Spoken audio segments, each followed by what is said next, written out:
que as pessoas que estão lá indicadas pelo atual governo, elas têm uma propensão um pouquinho maior, a um juros um pouco mais baixo, então essa probabilidade alta de juros, ela deve ir lá para baixo. Não, debatemos, claro, a gente sempre, tudo tem que ser debatido, né? Eu acho que principalmente quando a gente está cuidando de gestão de recursos, não tem tema que a gente não debata e não... a minha única visão, talvez, que difira um pouco, então, vamos lá, a gente já viu diferentes diretorias do Banco Central ao longo da história do Banco Central com diferentes estratégias, né? E isso é importante, portanto, você entender qual é a estratégia de cada Banco Central, né? Então, isso é uma parte importante.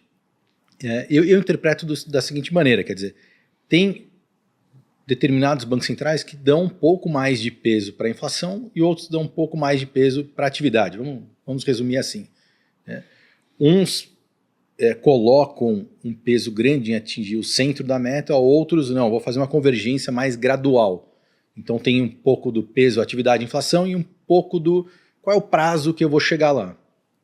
Eu vejo mais um debate possível sobre o prazo de convergência do que um Banco Central que vá descumprir o regime de metas. Como eu falei, eu acho o debate muito mais estreito assim, do que não, 3 ou é o descontrole inflacionário, quer dizer, o próximo Banco Central não vai se preocupar com a inflação e tal. Não acredito nisso.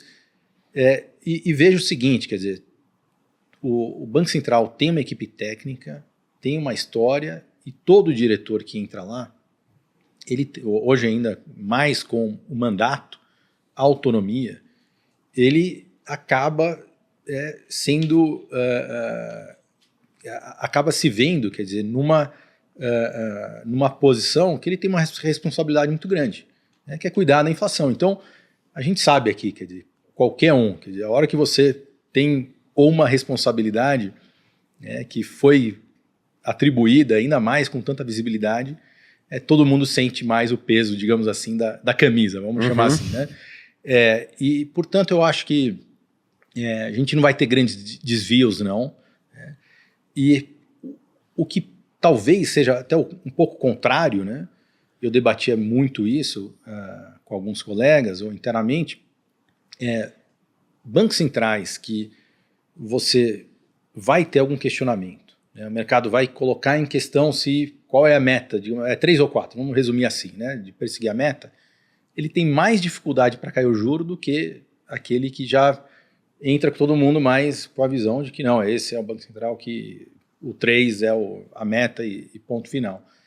Então, todo esse debate, na verdade, ele tira espaço da política monetária. Eu acho que, inclusive, e não eu acho que não é algo também incompreensível, quer dizer, a gente está num regime novo, com a autonomia do Banco Central, a gente tem uma transição que acontece, então esse tipo de ruído, tem uma meta nova que eu acho bem importante, tem, né, eu falei, economistas acima de qualquer suspeita que defendem que o 3 não é a meta verdadeira, então tem um debate ali justo, né, legítimo, que cria esse tipo de ruído.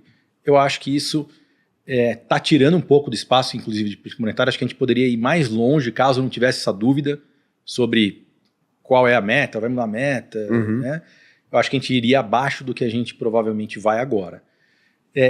Então, ano que vem, a gente vai sempre debater, né, a composição do Banco Central, qual é a estratégia, qual é a percepção, qual é conceitualmente a visão, mas eu não acredito em mudanças radicais, não. Eu acredito que a gente vai viver um regime de metas com ajustes aqui e ali, mas basicamente parecido com o que a gente viveu. E com essa dificuldade, talvez mesmo o Fed cair nos juros, o Banco Central tenha que ser mais conservador, esperar um pouco mais, né, para cair a taxa de juros aqui, eventualmente com essa necessidade de reancorar a expectativa ao longo do tempo. Parar em 10,25, que seja, né, ou 10 ou 10,5, já vai ajudar esse processo de ancoragem de expectativa. Eu acho que a expectativa não vai acima de 4 com o Banco Central, que parando nesse nível vai ser uma política, eu diria, acima de qualquer suspeita bastante dura. Não conheço nenhum economista quase que tivesse essa expectativa Uhum. no começo desse ano.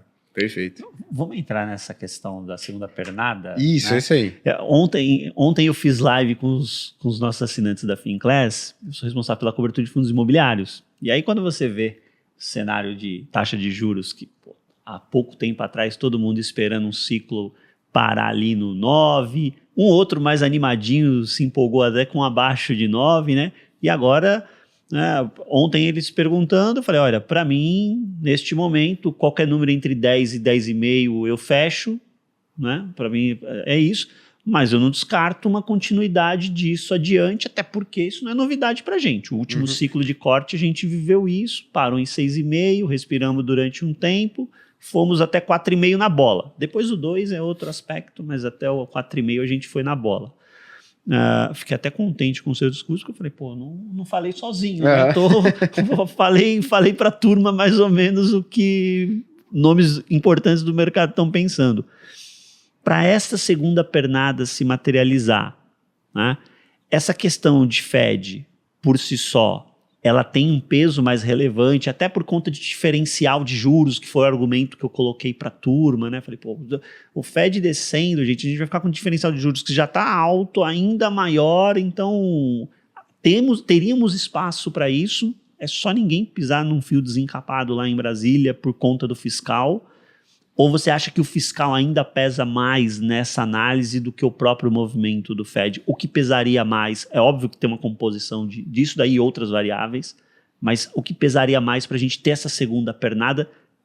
E a pergunta que não quer calar, né? Até onde você enxerga que a gente teria espaço nessa segunda pernada? Então, eu diria o seguinte, quer dizer, acho que o Fed vai ser fundamental.